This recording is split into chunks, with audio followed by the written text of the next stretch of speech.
That's what happens. Yes. Duh, fucker. Every second, the Earth gets hotter and hotter because of the shit on top of it. Well, it stays hot because of the shit on top of it. The only way it stays warm underneath you, the ground is hot. It's full of lava, all kinds of stuff. And that's because there's fucking weight on top of it. And it's constantly being applied a pressure by gravity. You dumb shit. Hey, dumb shit. So let me quote you.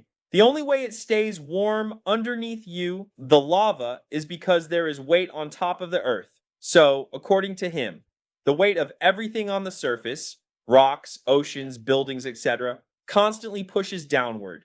Gravity applies energy per second to those weights. E equals mgt.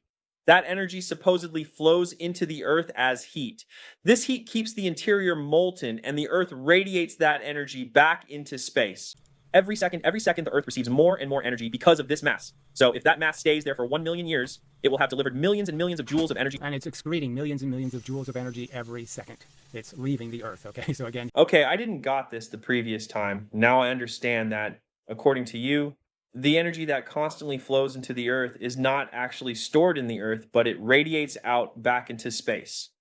Okay? He's just going to ignore the argument that the Earth is this gigantic thing made out of, a huge amount of mass being pushed towards the center of the Earth constantly, every second.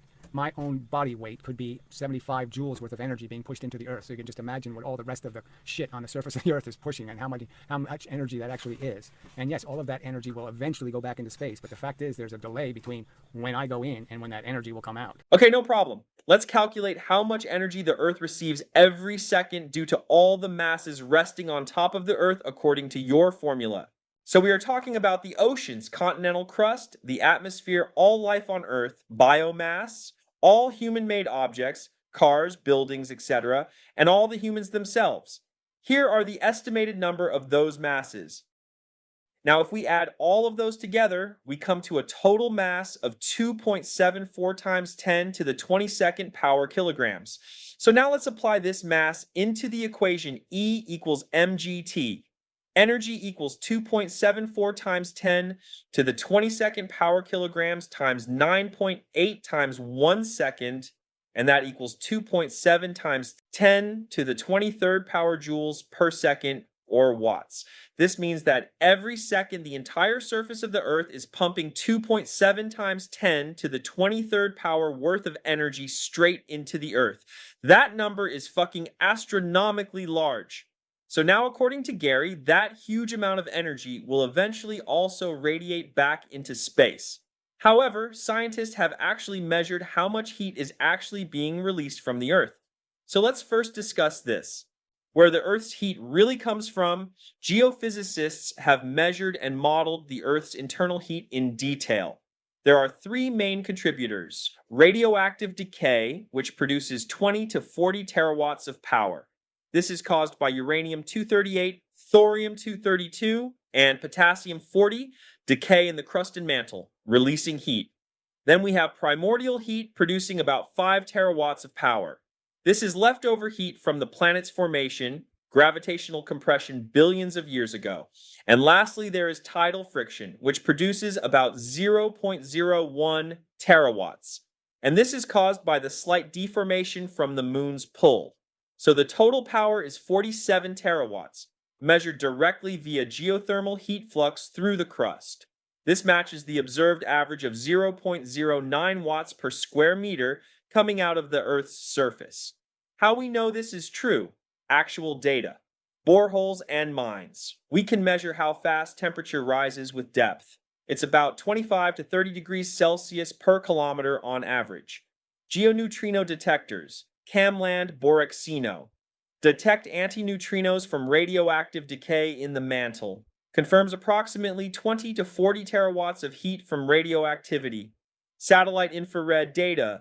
Measures how much total infrared energy Earth radiates into space, approximately 47 terawatts, matches the internal flux. None of this depends on surface weights, only on measurable radioactive decay and thermal diffusion.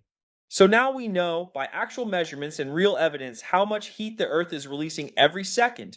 Earth's total internal heat flow equals 4.7 times 10 to the power of 13 joules every second.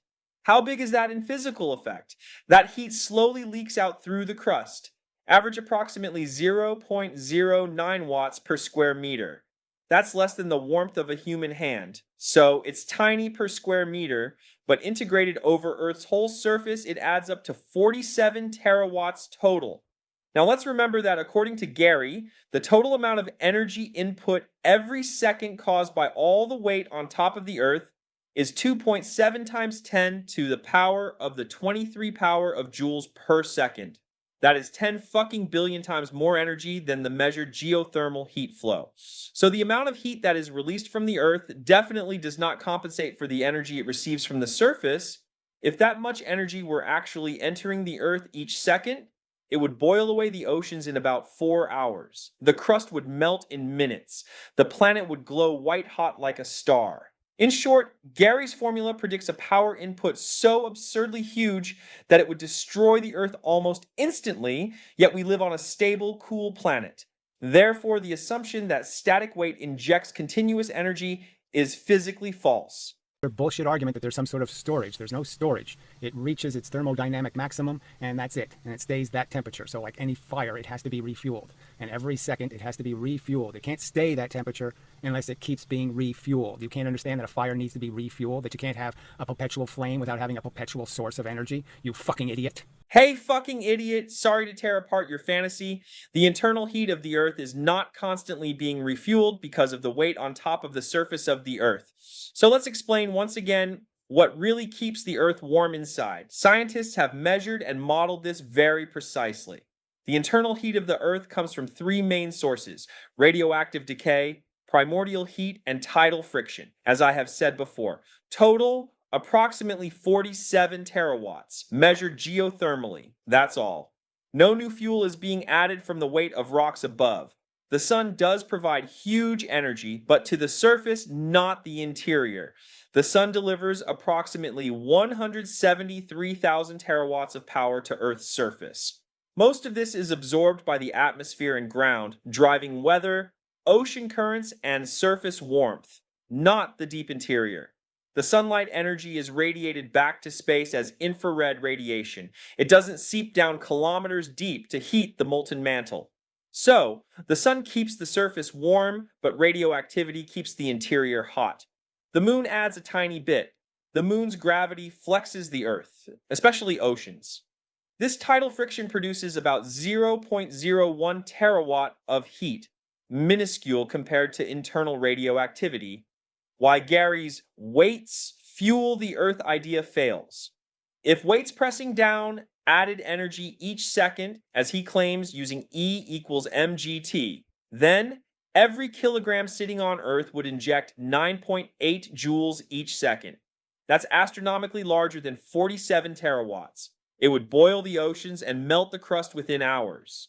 Yet Earth's measured heat flow is stable and slow, consistent only with radioactive decay, not constant mechanical refueling.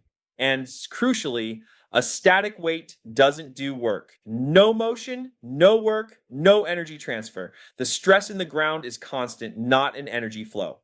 5. So what really refuels Earth's interior? Nothing external in the sense Gary means. The heat is slowly dissipating. Earth's core is gradually cooling over billions of years. But radioactive decay continues to release new heat, offsetting some of that cooling. So, no ongoing input from gravity or surface mass. Yes, ongoing input from radioactive decay. Goodbye, fucking idiot!